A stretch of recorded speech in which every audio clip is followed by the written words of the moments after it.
भव भारत फांद गए। सुन नाम सुंदर बानक के, कमलापति के स्वर ईश्वर के। पग बंदत हूँ गुरु नानक के, शुभ सिर गुरु अंगद अमर जू। रविदास सुदासन दासन के, हरि नाम हरि कृष्ण तथा दुख दारद दुख विनाशन को। गुरु तेग बहादुर गोविंद सिंह जू, पूर सदा सन आसन को। गुरु तेग बहादुर गोविंद सिंह जू, पूर सदा सन आसन को। परम श्रद्धे अर्चनीय वंदनीय प्रातः स्मरणीय सुविद्वत यतिवृंद संत समाज तथा ज्ञान स्वरूप तत्व स्वरूप बोध स्वरूप शब्द स्वरूप सतगुरु श्री गुरु ग्रंथ साहिब महाराज जी पावन हजूरी विच आत्म बेते तत्व बेते ब्रह्म स्रोत्री ब्रह्म निष्ठी संत बाबा सुच्चा सिंह महाराज जी तपोस्थल भूमि ते उन्हां दी 12वीं सालाना बरसी के संबंध विच जुड़ बैठी समूह साध संगत गुरु फतेह की सांझ पाओ। वाहिगुरु जी का खालसा वाहिगुरु जी की फतेह। संत पंजाबी के 2 अखां का मेल है और उहदे च एक अनुनासक लगी है। सस्सा उहदे उत्ते टिप्पी अनुनासक और तत्ता। महापुरुषों का विचार है कि जिहड़ा सच का ढंडाऊ है, सच ते पहरा देने वाला और सच ते चलने वाला। दूसरा अक्षर अनुनासकी अहम भाव का त्याग करने वाला और तत्ता जिहड़ा वो त्याग भावना रखने वाला। उन्होंने संत शब्द करके याद किया गया। सतगुरु अर्जन देव महाराज जी ने बड़े सुंदर शब्दों में वचन किया, जिन्ना सास ग्रास न विसरै, हर नामा मन मंत, धन से सही नानका पूरन सोई सन।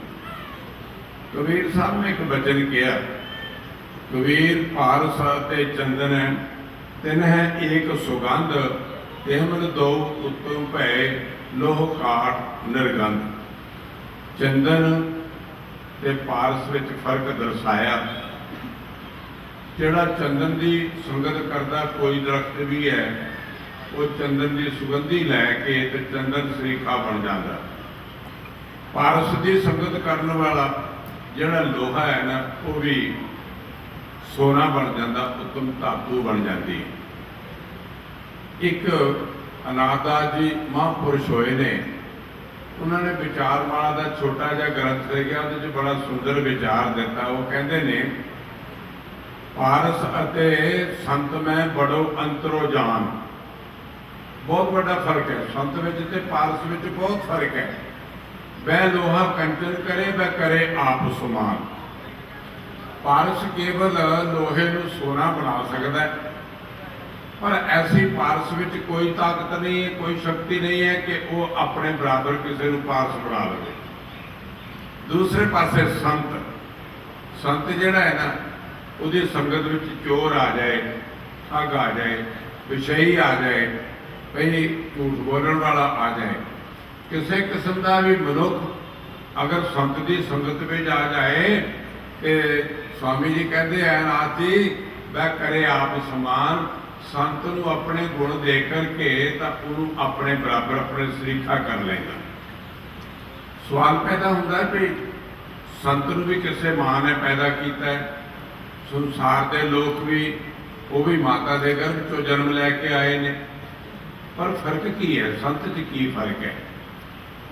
विद्वाना की निगाह विच संत विच बहुत बड़ा फर्क है। एक गुरु अमरदास महाराज का वचन है, जां तिस भाना तां जम्मिया, परिवार भला पाया। इत्थे संसार के लोग जो जमते हैं ना, पैदा होंगे, वो परमेश्वर नालों उन्हां दी बिरती टुट जाती है। पर जिहड़ा संत है ना, वो बिरती नहीं तोड़ता। बेशक हर संसार च पैदा होने वाले जीव नाल तृष्णा लगती है, क्योंकि गुरु साहब का हुक्म है, जहाँ ते सुभाना का जम्मिया परिवार भला पाया, लिव छुड़की लगी तृष्णा, सारिਆਂ ਨੂੰ लगती है। पर ਜਿਹੜੇ जिन्हां दा मुख गुरु वाल हुंदा है, जिन्हां दा मुख परमेश्वर वाल हुंदा है, ਜਿਹੜੇ सच दे ढंडाऊ ने, वो संसार च आउंदे ने, पर वो अपनी लिव जिहड़ी है ना परमेश्वर नाल तोड़ते नहीं, और तृष्णा नूं वो इन्ने नेड़े नहीं आउण दिंदे कि तृष्णा उन्हां नूं अपना जीवन भुला देवे। जदों असीं सुखमनी साहब पढ़ते हैं ना, संत बारे बहुत सारे शब्द सतगुरां ने बचन किए। पूरे गुरु ग्रंथ साहब विच मेरे ख्याल 550 तो ज़्यादा बार संत शब्द आया। फिर संतै, संतो, संती, संताह, ये शब्द जिहड़े समानार्थी शब्द ने, ये बहुत बार आए। और फिर साध शब्द आया, लगभग 600 तो उत्ते आया साध। संत ते साध दोनों साधक पुरुष ने। साधु जिहड़ा साधना करता है, और संत जिहड़ा साधना करके ते पूर्णता विच दाखल होया होया। बड़े विचित्र वचन ने। जदों संत बाबा सुच्चा सिंह जी महाराज ने मेरी पहली मुलाकात हुई, मैं किसी प्रेमी के इत्थे प्रोग्राम ते लुधियाने आया सी। मन किया चलो महापुरुषों के दर्शन कर जाइए। टाइम कोई 2-2:30 बजे का सी। जदों मैं आया तो आ जो मकान ढाया, इतने छोटा जहा मकान से जिथे महापुरुष अंदर से बैठे, सेवादार ने डक दिता, कहने लगा अंदर नहीं जा सकते, महापुरुष आराम करते हैं।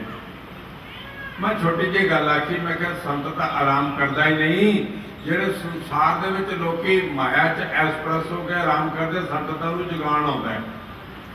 जागे हुए पुरुष का ना ही संत है। फिर संत की आराम करते, संत का जगाउणा है, अपनी ड्यूटी करते पे है। ड्यूटी वाला आदमी अगर ड्यूटी ते सौ जाए तो मालिक तुहानूं पुछदा, संत नहीं सौंदा। महापुरुषों ने ये वचन सुने तो सेवादार नूं कहंदे आ लैण दे अंदर कौन। जदों मैं अंदर गया ना, बड़े सत्कार नाल अदब नाल बिठाया। बस पहली बोल चाल ते पहली मिलनी इन्नी गूढ़ी हो गई कि फिर हर स्टेज पर मिलना बड़े प्यार नाल सत्कार नाल। संत दा असल विच कर्म गुरु अर्जन देव महाराज ने बड़ा सुंदर सुखमनी साहब च कहा कि संत किस काल वास्ते आउंदा। जदों असीं सुखमनी साहब की पहली अष्टपदी की पहली पौड़ी पढ़ते हैं, सतगुरु कहते सिमरो सिमर सिमर सुख पाओ। अखां की जिहड़ी जड़त है और अखां का जिहड़ा भाव अर्थ है थोड़ा समझने की कोशिश करना। सतगुरु कहते सिमरो सिमर सिमर सुख पाओ।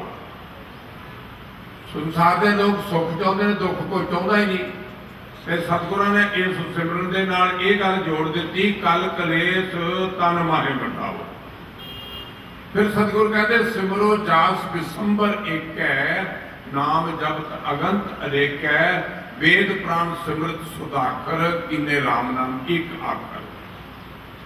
हुण जिन्होंने केवल एक ईश्वर के नाम नूं ही अपना आधार बनाया, अपने जीवन का निशाना गिणिया, सतगुरु कहते किनका एक जिस जी वसावे ताकि महिमा गनी ना।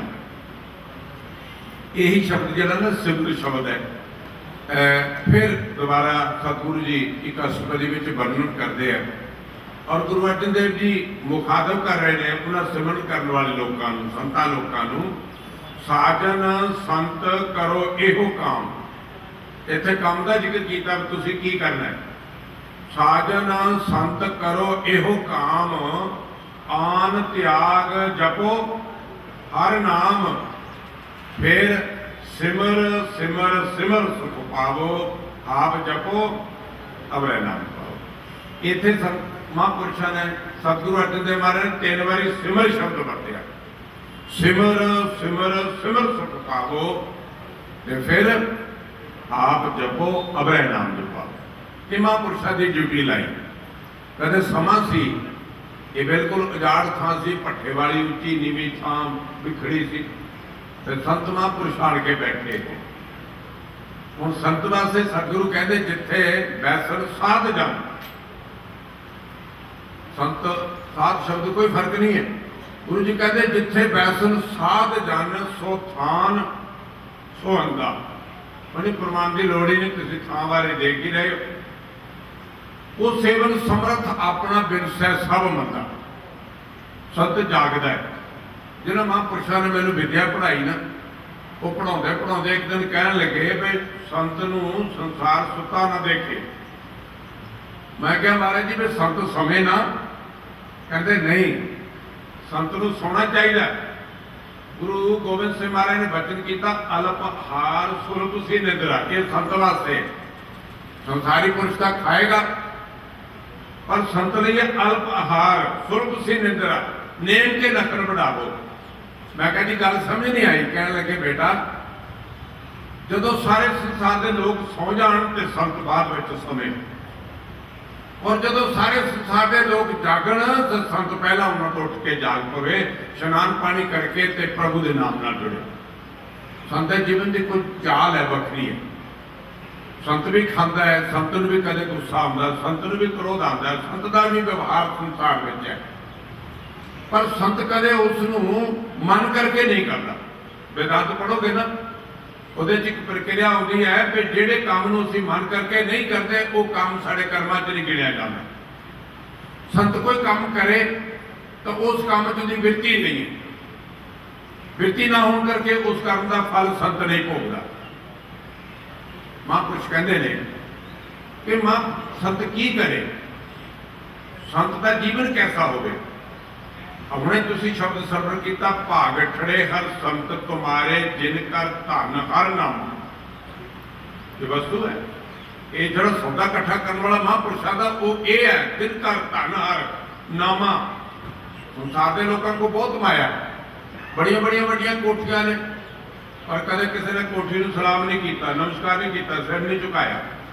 पर जो कदे तुसी इस पवित्र स्थान के आस पास लंघोगे, ਤੁਹਾਨੂੰ ਗੁਰਦੁਆਰਾ ਸਾਹਿਬ ਦਾ ਗੁੰਬਦ ਦੇਖ ਜਾਏ, ਨਿਸ਼ਾਨ ਸਾਹਿਬ ਦੇਖ ਜਾਏ, ਤੇ ਤੁਹਾਨੂੰ ਸੰਤ ਬਾਬਾ ਸੁੱਚਾ ਸਿੰਘ ਜੀ ਦੀ ਯਾਦ ਆ ਜਾਏਗੀ, ਔਰ ਨਾਲ ਹੀ ਤੁਸੀਂ ਸਿਰ ਵੀ ਝੁਕਾਓਗੇ, ਔਰ ਨਾਲ ਕਦੇ ਤੁਹਾਡੀ ਜ਼ੁਬਾਨ ਤੇ ਸਤਨਾਮ ਵਾਹਿਗੁਰੂ ਆ ਜਾਏ। ਇਹ ਸਮਝਣਾ ਹੈ ਕਿ ਸੰਤ ਬਾਬਾ ਸੁੱਚਾ ਸਿੰਘ ਜੀ ਨੇ ਇੱਥੇ ਕਮਾਈ ਕੀਤੀ ਹੈ, ਬੰਦਗੀ ਕੀਤੀ ਹੈ, ਸਿਮਰਨ ਕੀਤੀ। ਔਰ ਇਹ ਸਥਾਨ ਜਿਹੜਾ ਸੰਸਾਰ ਵਿੱਚ ਉਹ ਲੋਕ ਜਿਉਂਦੇ ਰਹਿੰਦੇ ਨੇ ਜਿਹੜੇ ਸੰਸਾਰ ਵਿੱਚ ਪਰਮੇਸ਼ਰ ਦਾ ਨਾਮ ਜਪਦੇ ਨੇ। गुरु अर्जन देव महाराज एक वचन है, रहन न पावै सुर नर देवा। वैसे इतने तक सुर है, सुर देवते नूं कहंदे आ, देवा नूं देवता कहंदे, नर मनुख नूं कहंदे। जे सुर दे नाल ऐड़ा लग्या होवे ना फिर असुर बनदा। असुर दा अर्थ है राक्षस, कोई भी होवे, पर इत्थे शब्द सुर नर देवा है। सतगुरु कहंदे कोई नहीं रहण वाला, पर अगी तो कुछ सतगुरु कहंदे जीवत पेखे जिनी हर हर ध्याया। हाँ, कदे सोच लेना 12 साल नहीं हुए, 1200 साल भी हो जाएगा। संत बाबा सुच्चा सिंह जी सदीप काल जीवित ने, क्योंकि गुरु अर्जन देव जी कह रहे हैं जीवित पेखे, पेखे का अर्थ देखना, जिन्हें हर हर जाया। जेड़े हरि का जबान मनुख जबान ते रखते हैं ना सदीप काल, वो संसार चो जाते नहीं। गुरु अर्जन देव जी ने एक वचन किया, मैं महापुरुषों ने पूछा, मैं महापुरुषों लिखा प्रभु जी बस है साध की रचना, ये जबान तो छोटी जी है, 2-2.5 इंच की 3 इंच की है, और ਉਹਦੇ ਵਿੱਚੋਂ ਵੀ ਜਿਹੜੀ ਅੱਧੀ ਪੌਣੀ ਇੰਚ ਮੋਰੇ ਮੋਰੇ ਇਹੀ ਕੰਮ ਜੇ, ਬਾਕੀ ਤਾਂ ਸਾਰਾ ਅੱਗਾ ਪਿੱਛਾ ਕਰਨ ਨੂੰ ਹੀ ਹੈ। ਤੇ ਇਹਦੇ ਤੇ ਕਿੱਦਾਂ ਦੱਸਦਾ? ਅਕਾਲ ਪੁਰਖ ਬਾਰੇ ਤਾਂ ਬਹੁਤ ਵੱਡਾ ਗਿਣਿਆ, ਨੂੰ ਰੂਪਰੇਖ ਰੰਗ ਤੋਂ ਨਿਆਰਾ ਗਿਣਿਆ, ਚੱਕਰ ਚਿਹਨ ਵਰਨ ਜਾਤ ਤੋਂ ਨਿਆਰਾ ਗਿਣਿਆ। ਐਡਾ ਵੱਡਾ ਅਕਾਲ ਪੁਰਖ ਛੋਟੀ ਜਿਹੀ ਜ਼ਬਾਨ ਤੇ ਕਿਵੇਂ ਬਸਦਾ? ਮਹਾਂਪੁਰਸ਼ ਕਹਿੰਦੇ ਅਸਲ ਵਿੱਚ ਜਿਹੜਾ ਜ਼ਬਾਨ ਦਾ ਮੋਹਰਲਾ ਹਿੱਸਾ ਹੈ ਨਾ, ਇਹਨੂੰ ਕੱਟ ਦਿਓ ਨਾ, ਤੁਸੀਂ ਕੋਈ ਸ਼ਬਦ ਸਪਸ਼ਟ ਨਹੀਂ ਕਹਿ ਸਕਦੇ। ਰਾਮ ਵੀ ਨਹੀਂ ਕਹਿ ਸਕਦੇ, ਸਤਨਾਮ ਵੀ ਨਹੀਂ ਕਹਿ ਸਕਦੇ, ਵਾਹਿਗੁਰੂ ਵੀ ਨਹੀਂ ਕਹਿ ਸਕਦੇ, ਹਰੇ ਹਰੇ ਵੀ ਨਹੀਂ ਕਹਿ ਸਕਦੇ। ਕਿਉਂ? ਇਹ ਜਿਹੜਾ ਮੋਹਰਲਾ ਹਿੱਸਾ ਜ਼ਬਾਨ ਦਾ ਨਾ, ਜਿਹੜੇ ਭਾਸ਼ਾ ਦੇ ਵਿਦਿਆਰਥੀ ਇਹ ਜਾਣਦੇ ਆ, ਹਰ ਭਾਸ਼ਾ ਜਿਹੜੀ ਹੈ, ਚਾਹੇ ਦੇਵਨਾਗਰੀ ਹੈ, ਚਾਹੇ ਸੰਸਕ੍ਰਿਤ ਹੈ, ਚਾਹੇ ਪੰਜਾਬੀ ਹੈ, ਚਾਹੇ ਅੰਗਰੇਜ਼ੀ ਹੈ, ਚਾਹੇ ਉਰਦੂ ਹੈ, ਚਾਹੇ ਅਰਬੀ ਹੈ, ਇਹ ਜ਼ਬਾਨ ਜਿਹੜੀ ਹੈ कदे तालू ना लगती है, कदे दंदा ना लगती है, कदे होठ ना लगती है, कदे मूर्धनी होती है, कदे अखर उच्चारण किया जाता है। इस वास्ते विद्वानों ने कहा तंती, होठी, तालवी, मूर्धनी, नाभि, इन्होंने थावां ते शब्द पढ़िया जाता, शब्द उच्चारिया जाता। वो शब्द जिहड़ा है ना, जुबान जिहड़ी है ना, अपनी मनुख की, वो शब्द तद उचारण करती है जो किसी न किसी जगह ना जुड़ती है। दंदा ना जो जुड़ती है तत्ता तत्ता ही कह देगा जीव जुबान ना जुड़ जाएगी, दंदा ना जुड़ेगी। पप्पा जो पास ही बोलते हैं कि ये पप्पा जो ना मूँह बुल जुड़नगे तो बनेगा। तो इसलिए महापुरुष कहते भी जो परमेश्वर का नाम है ना वो जबान के मोहले हिस्से ना लिया जाता। इस वास्ते सतगुरु अर्जन देव महाराज कहते प्रभ जी वसै साध की रसना, उन्होंने जबान से वसदा। मैं कई बार स्टेजा से सुनिया लोग कहते हैं जी कि वो बंदा सुता सी तो रोम रोम चो वाहिगुरू सतनाम चल रहा। ये जो रोम है ना ये तो शरीर की मैल है, हड्डियों की मैल है, और कैल्शियम ज़्यादा हो ना फिर शरीर के रोम होंगे। जो कैल्शियम घटता बुढ़ेपे में दाढ़ी भी झड़ जाती है, केस भी झड़ जाते, मुछा भी झड़ जाती है, जो जो कैल्शियम ताकत घटती जाती है। पर ਜਿਹੜੇ परमेश्वर का सिमरन करने वाले हैं ना उन्होंने स्वास्थ्य नाल सिमरन चलता रहता। मैं संत बाबा सुच्चा सिंह महाराज बहुत नेड़े होकर देखा। लास्ट समय की घटना महापुरुषों ने सेवादार ने कहा भाई उन्होंने बुलाओ। मैं इतने आया जो मकान में आया तो कह लगे भी हॉस्पिटल ने डायल सही भेजो। मैं क्या अच्छा चलो मैं हॉस्पिटल गया तो जाके महापुरुषों ने दसे भी थोड़े वाले संत आए हैं। कह लगे आने दो, बैठ गए। डॉक्टर साहब कह लगे भाई संतां नूं बुलाओ नहीं। वो कह लगे नहीं कोई संसार का बंदा आएगा तो नहीं बोलांगा, पर संत आए ने मैं जरूर बोलांगा। 1.5 घंटा लगातार उत्थे बैठा रहा मैं और 1.5 घंटा वचन करते रहे। मैनू कह लगे संत जी तुसीं एक वचन आख्या सी संत जागे होए दा नाम है। अज भी मेरे दिमाग च घूम रहा। ते संत बाबा सुच्चा सिंह जी ऐसे जाग गए उन्होंने लखा की गिनती च लोग जगा देते। 12 साल तो बाद हुण भी जगा रहे हैं। जो तुहाडा जागना ही है, आप संगत आओगे परमेश्वर का नाम सुनोगे, अपनी सेवा करोगे, कमाई हुई जी माया उन्होंने सफल करोगे, तुहाडा जागना। सतगुरु कहते जाग लियो रे मना जाग लियो कहाँ गाफल सोया। जे संसार की माया में संसार के कार धंधिया में जे विकारा में सुते रहे फिर जागना मुश्किल है। तो संत लोग जगा के जाते हैं। संत बाबा सुच्चा सिंह जी महाराज आप तो जगे हुए सन। एक वेदांत का सवाल आता वो कहता 1000 दीवा अंदर पिया होया वो रोशनी नहीं दिता, पर 1000 दीवे तो कोई एक दीवा जगा दो वो 1000 दीवे में तो 999 दीवे का ज्ञान करवा देता है। और जी अंदर जी वस्तु भी पई है उस एक दीवे के जगण के नाल वो सारी नजर आ जाती। और फिर उस दीवे ना तुसीं 999 दीवा जगा दो, पहले दीवे की कदी जी है ना लाइट कम नहीं हुई घटी ने। तो ऐसे महापुरुष जिहड़े जागते हैं वो 1000 दीवे जगा के जाते हैं। अज बड़ी खुशी हो रही है। सारियां टकसालां सी सिख पंथ दियां बहुत सारियां जिहड़ियां नामी टकसालां सी वो खत्म हो रही हैं।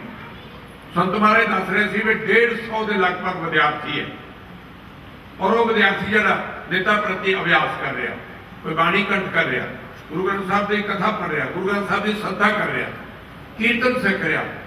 और सारे जड़े ना वो साधन संपन्न होकर के जो संसार में विचर गए वो एक नहीं दो नहीं 1000 लोगों को जगा देंगे। तो ऐसे सतपुरुष संसार में बहुत बार नहीं आते। बहुत पहला लोग आए थे। सारे पता 31 राग रागणियां गुरु ग्रंथ साहब की बाणी है। और जो छोटे छोटे राग जिदा गौड़ी बरागण, गौड़ी पूर्वी, गौड़ी दक्षिणी इदा बना लीए ये तकरीबन 60-65 के उत्ते गिनती चली जाती है।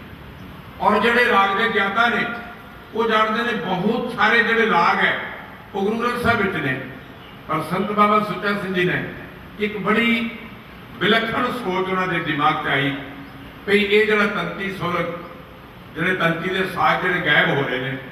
और सतगुरु नानक देव जी ने सब तो पहला तंती के सुर के उत्ते ये राग गा के सिखाए। गुरु अर्जन देव जी ने आप सरंदा पकड़ के तो ये जोड़े राग से उन्होंने समाज में प्रचलित किया।